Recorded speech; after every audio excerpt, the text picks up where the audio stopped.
En 1886, el científico inglés Norman Lockyer utilizaba un dispositivo relativamente nuevo llamado espectroscopio, que estudia las propiedades de la materia basándose en la dispersión de la luz visible a lo largo de un espectro según su longitud de onda por un prisma. Al observar un espectro que se observaba hacia el borde del Sol o a lo largo de su corona, notó en el espectro un punto brillante que indicaba la presencia de un elemento que tenía una longitud de onda similar a la del sodio. Sospechando que había identificado un nuevo elemento solar hasta entonces desconocido, lo nombró después del nombre griego para el Sol, Helios. Y así por primera vez en la historia humana, identificó lo que los humanos nunca antes habían visto: el segundo elemento más abundante en el universo conocido, helio. Y ese gas noble cambiaría la historia. Es una historia que merece ser recordada. El helio es el segundo elemento más ligero y abundante en el universo observable, después del hidrógeno. Constituye aproximadamente el 23% de la masa bariónica del universo, es decir, la masa compuesta por materia normal en contraste con la materia oscura. El gas tiene aplicaciones tanto porque es naturalmente inerte y no reactivo, como porque puede enfriarse a un estado muy frío sin congelarse. El helio no se congela en estado sólido a presión normal, sino que se vuelve superfluido. Esto lo hace importante para la criogenia y valioso para estudiar la mecánica cuántica. Los científicos teorizan que la mayoría del helio del universo fue creado por el llamado Big Bang, pero también se crea dentro de las estrellas, donde mediante un proceso complejo llamado cadena protón a protón, los átomos de hidrógeno se fusionan en helio 4. Como el helio 4 tiene menor masa que los 4 átomos de hidrógeno que lo crearon, se libera energía según la fórmula de Einstein, E igual a mc al cuadrado. La fusión masiva de átomos de hidrógeno en una estrella libera una enorme cantidad de energía, de la cual una parte logra escapar. En resumen, el proceso de fusión alimenta al Sol y luego a la Tierra, mientras al mismo tiempo produce helio. Pero el helio producido en el Sol no es lo que usamos para llenar globos de fiesta aquí en la Tierra. En la atmósfera terrestre, la concentración de helio por volumen es de solo 5.2 partes por millón, insuficiente para una extracción práctica. Esto se debe a que el helio puede escapar de la atmósfera de la Tierra hacia el espacio, a diferencia de un gigante gaseoso como Júpiter, donde la gran masa del planeta y las temperaturas extremadamente frías le permiten retener gran parte de su helio e hidrógeno. Para entender de dónde obtenemos helio, debemos retroceder en la historia científica. Luigi Palmieri fue un físico italiano que en 1847 se convirtió en jefe del Departamento de Física en la Universidad de Nápoles. Estaba trabajando con el Observatorio Vesubio, fundado en 1841 en las laderas del monte Vesubio, para estudiar el volcán que destruyó la ciudad romana de Pompeya, en una erupción en 79 después de Cristo. El observatorio es el instituto de vulcanología más antiguo del mundo.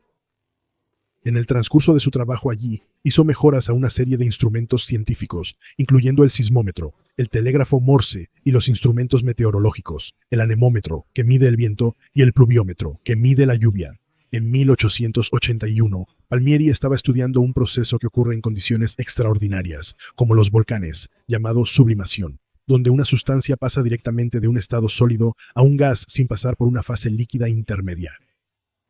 Palmieri estaba usando un espectroscopio para determinar exactamente qué sustancias estaban siendo sublimadas, y entre sus hallazgos hubo una sorpresa. Ese brillante punto amarillo de una longitud de onda de 587.49 nanómetros que solo se había observado antes en la corona del Sol.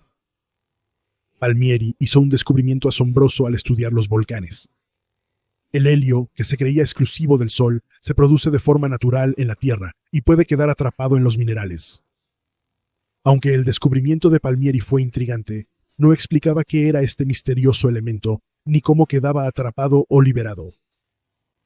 John William Stratt, el tercer barón Rayleigh, fue un científico británico que contribuyó significativamente a la ciencia, incluyendo una explicación teórica de la dispersión elástica de luz por partículas, que aclara por qué el cielo es azul de día y rojo al atardecer. Este hallazgo también fue accidental. Ese proceso se llama dispersión de Rayleigh. En 1894, Rayleigh dio una conferencia a la que asistió el químico escocés William Ramsay. En la conferencia, Rayleigh mencionó una discrepancia entre la densidad del nitrógeno, producido por síntesis química, y el aislado del aire al eliminar otros componentes conocidos. Rayleigh teorizó que el nitrógeno del aire estaba mezclado con otro gas desconocido. Los dos decidieron investigar la discrepancia, y en agosto de ese año, Ramsay aisló lo que describió como un nuevo componente pesado del aire, que curiosamente no parecía tener ninguna reactividad química. Nombró al gas inerte argón, de la palabra griega que significa perezoso. Lo que Ramsay y Rayleigh habían descubierto eran de hecho los gases nobles, un grupo de 6 elementos químicos que tienen propiedades similares que incluyen neón, argón, kriptón, xenón, el radiactivo radón y, por supuesto, helio. Los 6 gases nobles son inodoros, incoloros, monatómicos, es decir, sus átomos no se unen entre sí y tienen una reactividad química muy baja. La inercia de los gases nobles los hace muy adecuados en aplicaciones donde no se desean reacciones y tienen una serie de aplicaciones científicas y prácticas. Rayleigh fue galardonado con el Premio Nobel de Física y Ramsay con el Premio Nobel de Química, ambos en 1904, por su descubrimiento. En 1895, Ramsay estaba buscando argón, aplicando ácido sulfúrico al mineral clevite, una variedad radiactiva impura de uraninita, que tiene una alta concentración de elementos de tierras raras. Cuando aplicó el ácido y utilizó un espectroscopio, vio la característica línea amarilla brillante que indica helio. El mismo año, Per Tudor Kleve, el mineralogista sueco en cuyo honor se nombró al clevite, pudo aislar independientemente el helio de una muestra de clevite y recolectar suficiente gas para determinar su peso atómico. De hecho, se encuentra helio en grandes cantidades en minerales incluyendo clevite, uraninita, carnotita y monazita, minerales de uranio y torio. Pero el origen del helio en estos minerales era un misterio hasta que el físico neozelandés Ernest Rutherford estudió la naturaleza de la radioactividad. La radioactividad fue descubierta por primera vez por el científico francés Henri Becquerel, quien compartió un premio Nobel en física por el descubrimiento de la radiación espontánea con Pierre y Marie Curie. La desintegración radiactiva es un proceso por el cual un núcleo atómico inestable pierde energía al emitir radiación, como una partícula alfa. El descubrimiento transformó la comprensión científica de la naturaleza de la materia y resultó en aplicaciones prácticas como el uso de la terapia de radiación para tratar el cáncer. Los Curies descubrieron el radio, un elemento radiactivo. Ernest Rutherford, ampliamente conocido como el padre de la física nuclear, fue el primero en darse cuenta de que todos estos elementos decaen de acuerdo con la misma fórmula matemática exponencial, el concepto de una vida media radiactiva. También identificó el elemento radón, una sustancia radiactiva que es uno de los gases nobles, y diferenció las partículas alfa y beta. Por su trabajo, recibió el Premio Nobel de Química en 1908. Rutherford y su estudiante, el radioquímico inglés Frederick Soddy, fueron los primeros en notar que el comportamiento anómalo de los elementos radiactivos se debía a su descomposición en otros elementos. En 1903, Soddy y William Ramsay demostraron que la descomposición del radio producía helio gaseoso.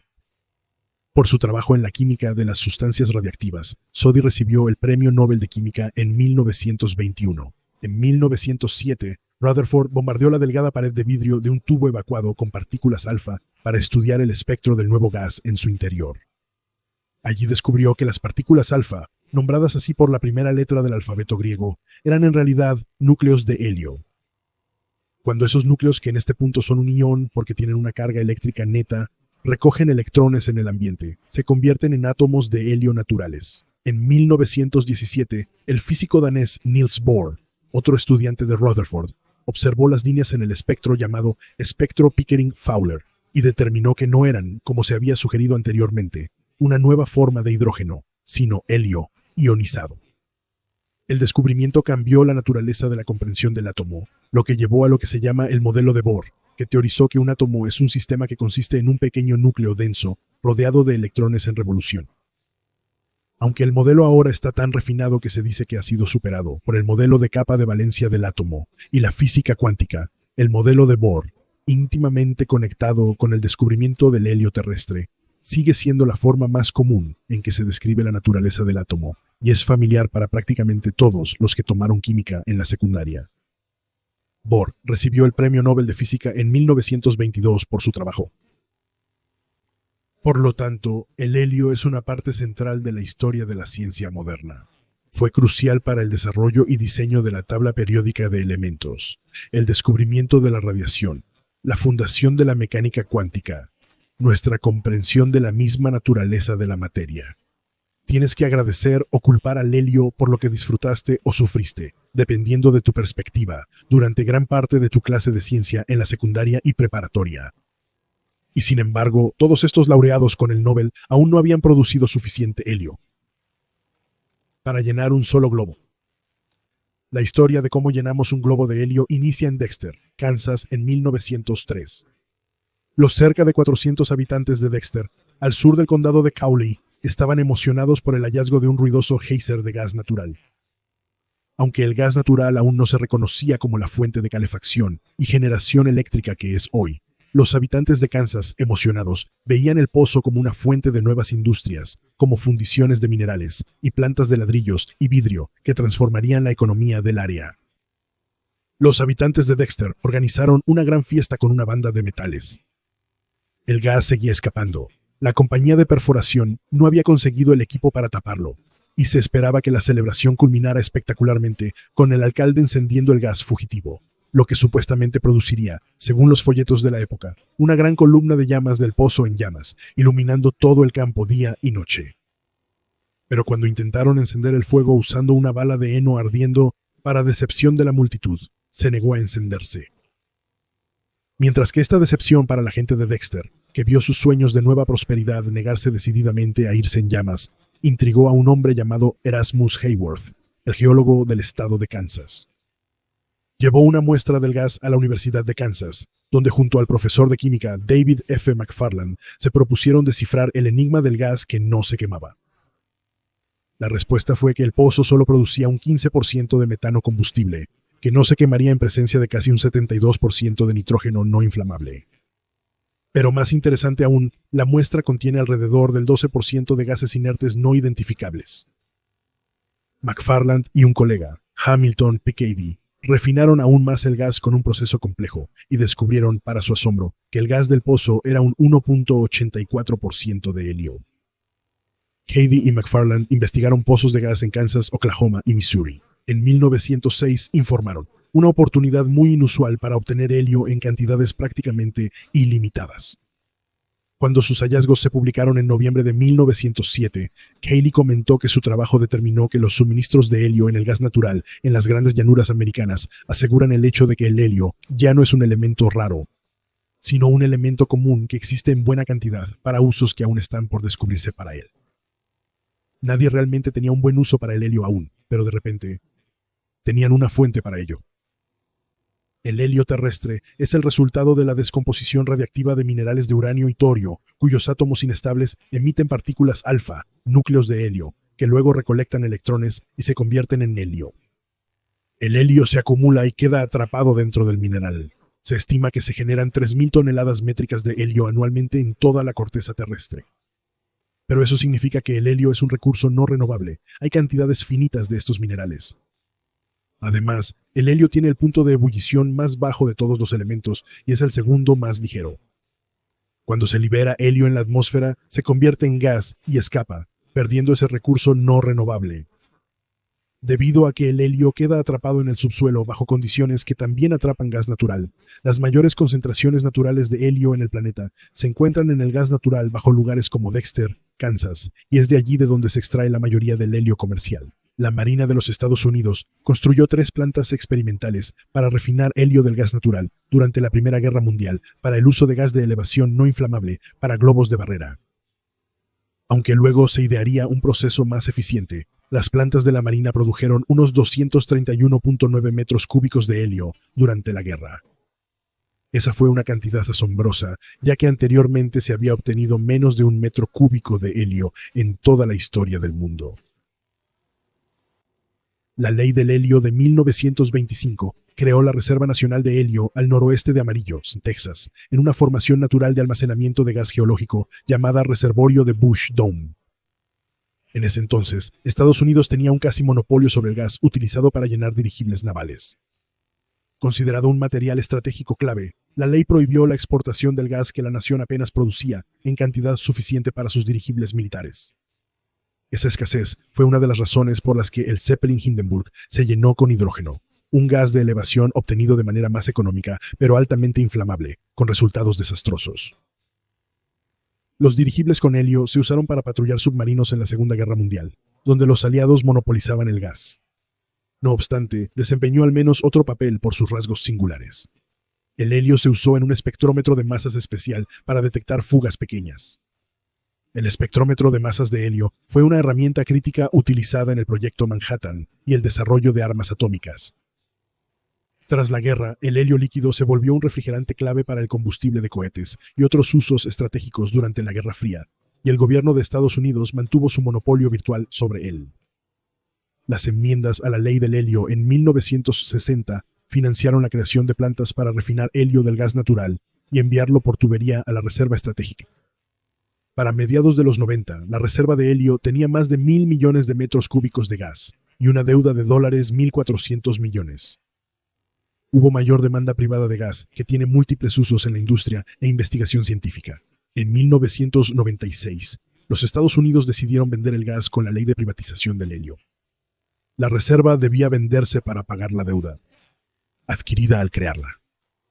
Quizás hayas oído sobre la reciente escasez y aumento de precios del helio. El gobierno fue criticado por su proceso de fijación de precios del helio, que vendió el helio de la reserva muy por debajo de los precios de mercado, y eso desalentó la conservación y el desarrollo de nuevas fuentes. Cuando el gas y la reserva empezaron a escasear, el gobierno se vio obligado a aumentar los precios para recaudar fondos suficientes y saldar la deuda de la reserva. Mientras tanto, nuevas fuentes como una planta en construcción en Wyoming no se pusieron en línea tan rápido como se esperaba, y otras fuentes en el Medio Oriente y África se vieron interrumpidas por la inestabilidad política. Según el New York Times, ha habido 3 grandes escaseces de helio en los últimos 14 años, amenazando a industrias que lo utilizan para detección de fugas, buceo, terapia médica y globos, incluyendo los del desfile del Día de Acción de Gracias de Macy's. El helio, debido a que el gas inerte puede enfriarse casi a cero absoluto, también es esencial para una serie de aplicaciones científicas, incluyendo el Gran Colisionador de Hadrones, pero su uso más grande no es la ciencia o los globos, sino como refrigerante para los imanes en las máquinas de resonancia magnética o imagen por resonancia magnética. Sin helio, las máquinas se deterioran rápidamente.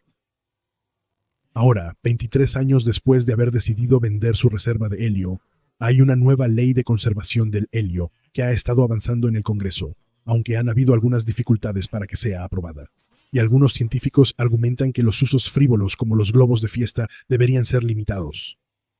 Aún así, la mayoría del helio que se extrae hoy en día nunca se refina, se considera un subproducto industrial inútil, y las estimaciones de las reservas recién encontradas sugieren que las reservas de helio en la Tierra son mucho más grandes de lo que se pensaba, si tan solo hiciéramos el esfuerzo por recolectarlas. Y por lo tanto, hay una muy buena posibilidad de que el gas que fue tan importante para la historia de la ciencia continúe elevándonos hacia el futuro.